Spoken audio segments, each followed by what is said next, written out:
Mesdames et messieurs, bonjour et bienvenue dans cette première édition de la journée. Le président de la République, Ibrahim Boubacar Keïta, est rentré hier soir à Bamako. Le chef de l'État avait pris part à la célébration de l'adoption de la nouvelle constitution tunisienne. Une cérémonie qui a eu lieu le 7 février dernier à Tunis. À son arrivée, il a été accueilli par le Premier ministre Oumar Tatamli en présence de certains membres du gouvernement. Le président de la République, donc, qui salue ici les membres du gouvernement, le corps constitué. C'était donc hier soir à l'aéroport international de Bamako. C'est nous, le président de la République, qui salue ici le Premier ministre Oumar Tatamli.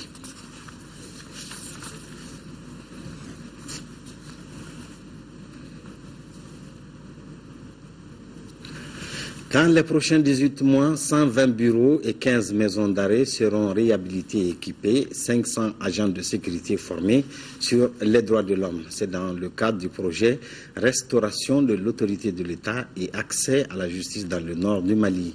D'un montant de plus de 8 milliards de francs CFA, le document relatif à ce nouveau projet a été signé entre notre gouvernement et le représentant résident du PNUD.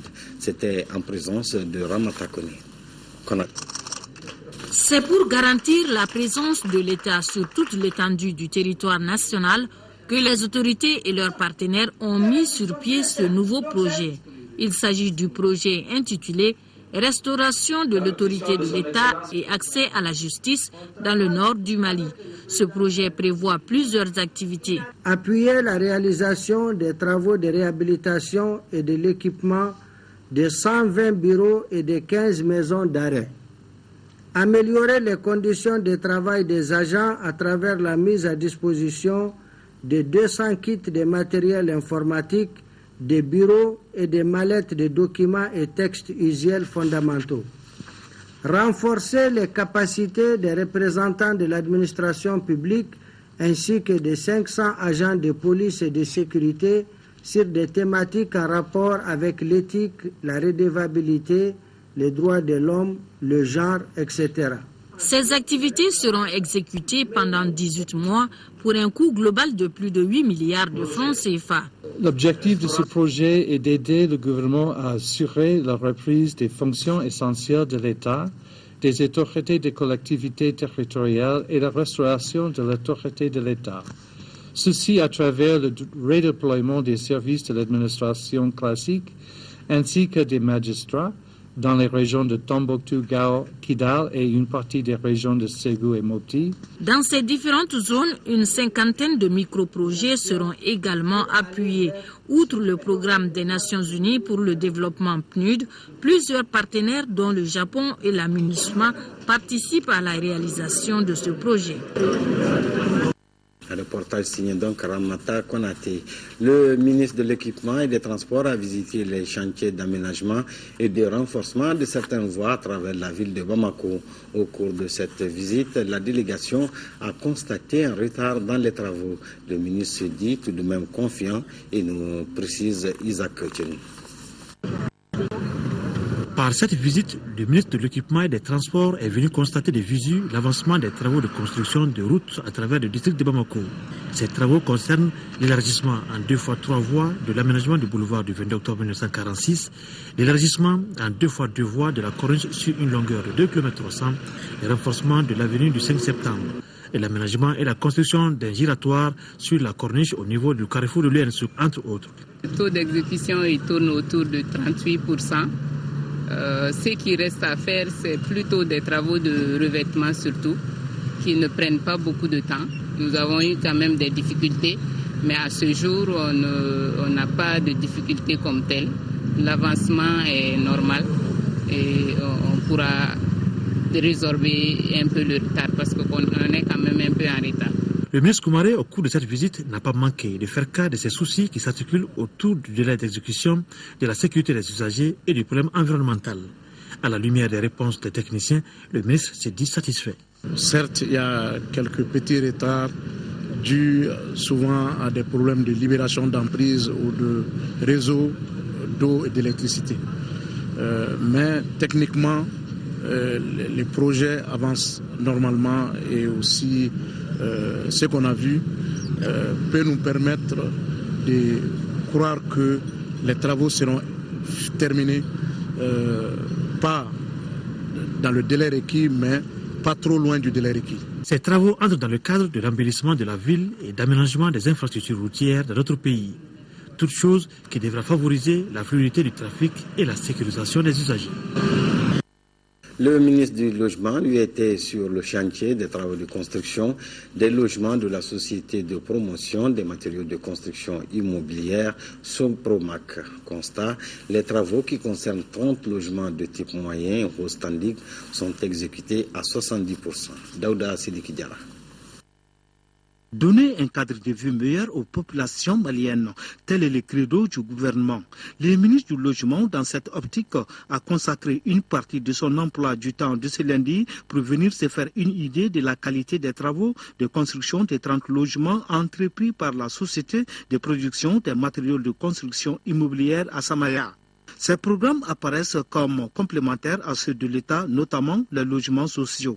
Je suis très surpris de voir que cette entreprise, cette société de promotion immobilière est travaillée sur la durée, sans soutien, pratiquement sans appui de l'État, en dehors de l'appui des services techniques, et que du côté financier, la mobilisation a été faite avec une banque, la BMS, pour atteindre des résultats qui sont des résultats d'à peu près 800 logements sur un certain nombre d'années, avec la perspective d'aller pour 1000 logements. Les 30 logements qui sont construits pour l'instant sont de type moyen et haut standing, F3-2, F4, F4X et F5. Les travaux qui ont commencé le 20 octobre dernier sont exécutés à 70%. Nous avons prévu dans notre programme d'activité cette année d'ouvrir 2 guichets.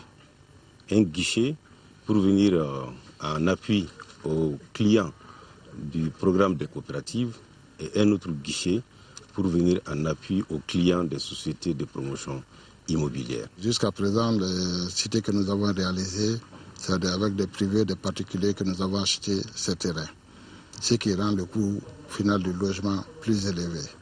La pertinence du projet est à souligner, d'où le soutien de l'État.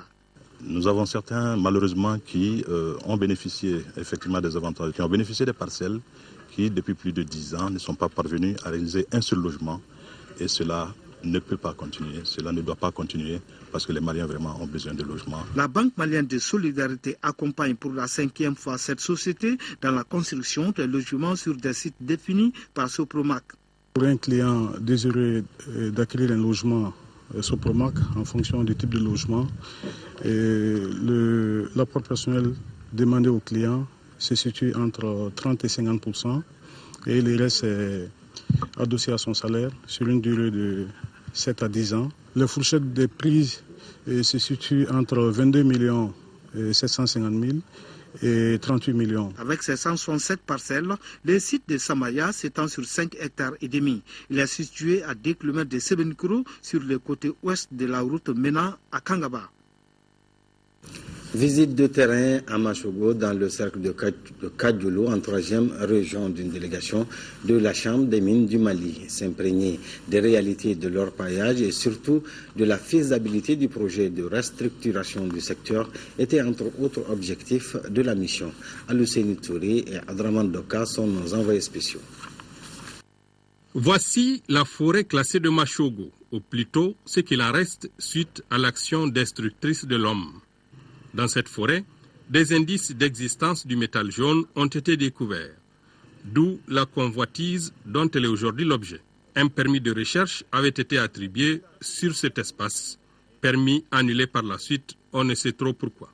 Toujours est-il que cette forêt est sous bonne garde à la fois du service des eaux et forêts et des forces de sécurité, car, ne l'oublions pas, Machogo est situé à la lisière de la frontière Mali-Côte d'Ivoire. Mais pour les orpailleurs maliens, la réalité est tout autre. Le représentant actuel des eaux et forêts, il autorise les détenteurs d'appareils moyennant 5 000 francs par jour ou 20 000 francs par semaine. Souvent, il y a entre 50 et 60 appareils. Des affirmations corroborées par leurs homologues ivoiriens. Le premier jour, ils ont dit, on n'a qu'à causer. cotiser quoi, 500 chacun. Bon, on a vu que 500 là c'est trop. Parce qu'il y en a même, ils viennent ici, ils se retournent, ils ne gagnent rien. Informé par nos soins, le gouverneur promet d'y voir plus clair. Ce qui est sûr, comme on le dit, un voleur ne peut pas voler dans un village, dans une communauté, sans complicité. Les appareils étrangers ne peuvent pas venir exploiter la forêt malienne sans l'assentiment des populations autochtones contre leur gré. Qu'est-ce qu'ils attendent pour se plaindre? Dans tous les cas, on peut comprendre même que c'est des populations qui trichent pour exploiter, mais si c'est des étrangers, quel intérêt ça a pour le Mali? Mes services techniques et régionaux qui sont là, que ce soit les eaux et forêts ou la sécurité, on va les interpeller là-dessus pour y mettre fin. Il est évident que l'avenir de l'orpaillage réside dans la restructuration du secteur, ce à quoi s'attellent autorités nationales et organisations fêtières. 1 million de francs CFA, c'est le montant que les forces armées maliennes viennent d'octroyer aux femmes de Gourmara-Rousse. La promesse avait été faite par le colonel-major Abdoulaye Coulibaly aux femmes du cercle de Gourmara-Rousse au cours de sa tournée du 29 octobre dernier. Les responsables des femmes dépêchées à Gao se sont engagés à faire une utilisation judicieuse de cet argent qui doit permettre la relance des activités économiques des femmes. Un reportage de Drissa Koli. Au-delà de sa mission de sécurisation des populations, l'armée malienne, à travers ses gestes, veut contribuer à l'épanouissement socio-économique des femmes de Gourmara-Rousse. Au cours de sa tournée, le colonel-major Abdoulaye Coulibaly avait fait la promesse aux femmes de Gourmara-Rousse de leur venir en aide. Chose promise, chose due. Le 29 octobre, et à Rarousse, vu l'état dans lequel j'ai vu les femmes de Rarousse, d'une manière générale, les enfants en particulier. Donc j'ai décidé, je les ai promis qu'à mon retour, je ferai tout pour faire un geste à l'endroit des femmes. Cette somme d'1 million de francs CFA est le premier geste à l'endroit des femmes de Gourmara-Rousse depuis la libération. Elle permettra de démarrer les activités génératrices des revenus des femmes. Émus, les responsables dépêchés à Gao ont promis d'en faire bon usage. On va recommencer, redémarrer nos activités qui ont été perturbées par la crise. Et ça, c'est toutes les femmes du cercle de Gourmara-Rousse. Rarousse étant un cercle enclavé dans une région enclavée, pour nous, ce n'est pas un geste modeste, c'est un grand geste. Parce que depuis la crise, c'est notre premier geste pour les femmes. La ville de Gourmara-Rousse est située à 160 km de Gossi et à plus de 300 km de Gao. En plus de cette somme, les frais de déplacement des femmes ont été assurés par les forces armées maliennes. La chronique santé du jour est consacrée à la consommation par inadvertance de certains produits chimiques. Avalés accidentellement par les enfants, les produits chimiques ne sont jamais inoffensifs et peuvent endommager l'œsophage et l'estomac. Tchessira Emmanuel Dambeli.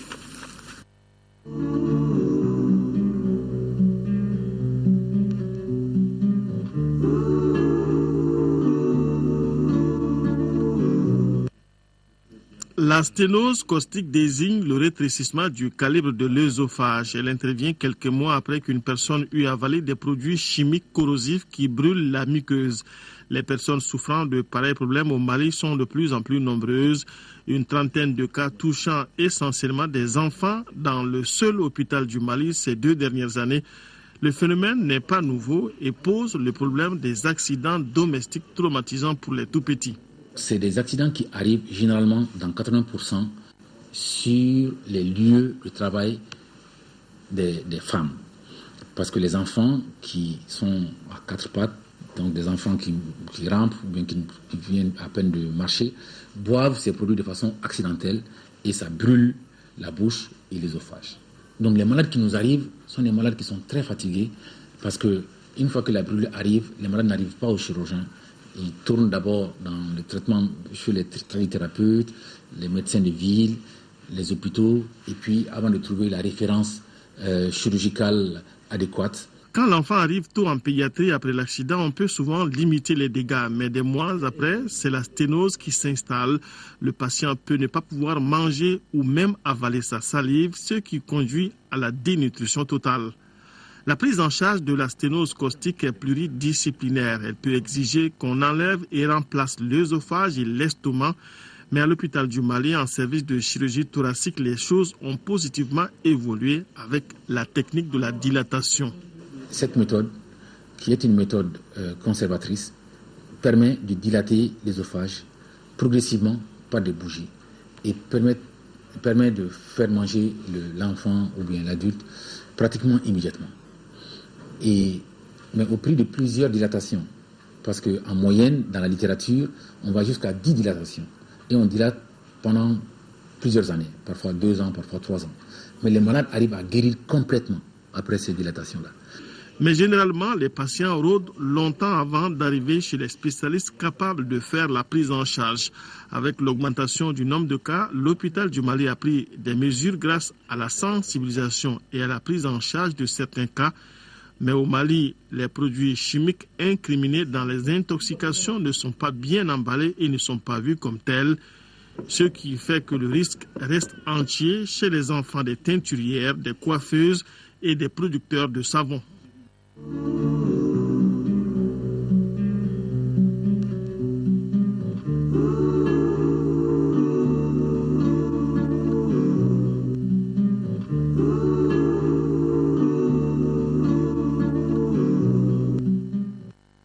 Fin de cette édition, merci de l'avoir suivi. Prochain rendez-vous d'info le soir avec Nyanya Aliou Traoré. Bonne suite des programmes de l'ORTM.